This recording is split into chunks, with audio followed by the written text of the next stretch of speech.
మన ఇంట్లో వాడుతున్న గ్యాస్ను ఎక్కడ ఎప్పుడు ఎలా తయారు చేశారనేది చెప్తాను. స్కిప్ చేయకుండా చూడండి. మీకు ఈ ఇన్ఫర్మేషన్ నచ్చినట్టయితే లైక్, సబ్స్క్రైబ్ చేయండి. 1910వ సంవత్సరంలో అమెరికాలో అప్పుడప్పుడే ఫోర్డ్ కార్లు రోడ్లపై తిరుగుతున్న రోజులవి. అయితే అప్పుడు ఒక కారు ఓనర్ కారులో పెట్రోల్ కొట్టించి ఇంటికి తీసుకొని వెళ్ళారు. అక్కడ చూడగా పెట్రోల్ కొంచెం తగ్గి ఉండడం గమనించారు. అదేంటి ఇలా జరిగింది? నేను ఫుల్ ట్యాంక్ పెట్రోల్ కొట్టించాను కదా, కానీ కొంచెం పెట్రోల్ తగ్గి ఉన్నది. ఎందువల్ల ఇలా జరిగింది? ఎక్కడైనా ఏదైనా మోసం జరిగిందా అని ఆలోచించి ఏమీ జరగలేదు అని ఒక నిర్ణయానికి వచ్చిన తర్వాత తన స్నేహితుడైన డాక్టర్ వాల్టర్కు చెప్పారు. 1910వ సంవత్సరంలో సైంటిస్ట్గా డాక్టర్ వాల్టర్ ప్రయోగాలు చేయడం మొదలుపెట్టారు. అతను ఈ విషయం వినగానే తను ఎందువల్ల పెట్రోల్ తగ్గింది అనే దాని గురించి ప్రయోగశాలకు కొంచెం పెట్రోల్ని ఒక గాజు సీసాలో వేసుకొని తన ప్రయోగశాల దగ్గరకు తీసుకొని వెళ్ళడానికి వెళుతూ ఉండగా దారి మధ్యలోని ఈ గాజు సీసా పై మూత ఊడిపోతూ ఉన్నది. ఇది ఎందువల్ల ఇలా ఊడిపోతుంది అని ప్రయోగం చేయడం మొదలుపెట్టారు. ప్రయోగంలో చేసిన టెస్ట్ నుండి వచ్చిన వైల్డ్ గ్యాసెస్ వాతావరణంలో కలవగానే ఆవిరైపోతుంది అని కనిపెట్టారు. ఆ గ్యాస్ని లిక్విడ్ రూపంలో మార్చి వాటికి ప్రోపేన్ అండ్ బ్యూటేన్ అని పేర్లు పెట్టారు. ఆ రోజుల్లో ఆ సైంటిస్ట్ సీసాలో బంధించిన ఆ గ్యాస్ ఈరోజు మనందరి ఇళ్లల్లో వాడుతున్న మన ఎల్పిజి అంటే లిక్విఫైడ్ పెట్రోలియం గ్యాస్. వాల్టర్ దానిని అర్థం చేసుకొని 1912వ సంవత్సరంలో ప్రపంచంలోనే మొదటిసారిగా ఒక రైతు వంట చేసుకోవడానికి ఇంట్లో బల్బు వెలిగించుకోవడం కోసం ఉపయోగించాడు.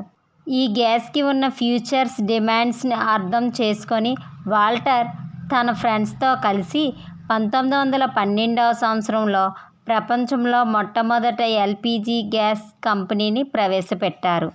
దాని పేరు అమెరికన్ గ్యాసోల్ కంపెనీ అండ్ దీనిని మొదట కనిపెట్టింది వాల్టరే కాబట్టి 1913వ సంవత్సరంలో దీనికి పేటెంట్ కూడా తీసుకున్నారు. కానీ ఆయన బిజినెస్ మ్యాన్ కాదు కదా, అందుకే ఆ పేటెంట్ని ఆ రోజుల్లోనే కేవలం $50,000కి అమ్మేశారు. అలా అమెరికాలో ప్రతి ఇంటికి ఎల్పిజి చేరడం మొదలైంది. చాలామంది గ్యాస్ అనేది భూమిలో డైరెక్ట్గా దొరుకుతుంది అని అనుకుంటారు. కానీ ఫ్యాక్ట్ ఏమిటంటే ఇది డైరెక్ట్గా దొరకదు. భూమిలో నుంచి తీసిన క్రూడ్ ఆయిల్ను పెద్ద పెద్ద బాయిలర్లో వేడి చేసి పెట్రోల్, డీజిల్, కిరోసిన్గా మార్చే ప్రాసెస్లో కొన్ని వాయువులు పైకి వస్తాయి. అందులో నుంచి వచ్చి ఫిల్టర్ చేసి తీసేదే ఈ ఎల్పిజి.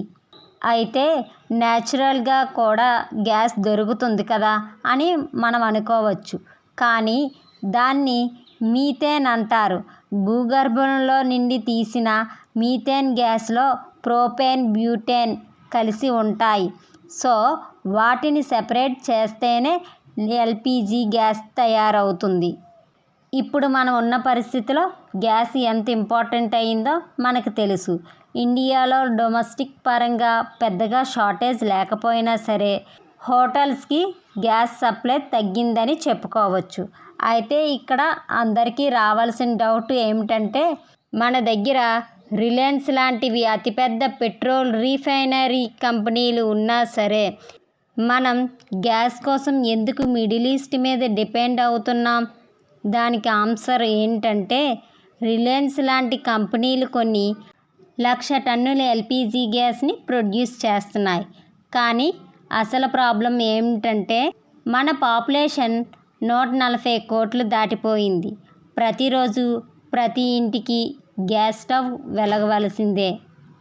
సెంట్రల్ గవర్నమెంట్ తీసుకువచ్చిన ఉజ్వల్ యోజన స్కీమ్ వల్ల మన దేశంలో మారుమూల గ్రామంలో కూడా కట్టెల పొయ్యిలు వదిలేసి అందరూ గ్యాస్ సిలిండర్లను వాడడం స్టార్ట్ చేశారు. కాబట్టి మన దేశంలో తయారయ్యే గ్యాస్ మనకు 40% మాత్రమే సరిపోతుంది. అందుకే మనం ఎక్కువగా ఖత్తర్, సౌదీ అరేబియా మరియు ఇతర దేశాల నుండి ఎల్పిజి గ్యాస్ని ఇంపోర్ట్ చేసుకుంటున్నాం. ఈ వీడియో మీకు నచ్చినట్టయితే లైక్, షేర్, సబ్స్క్రైబ్ చేయండి. Thank you.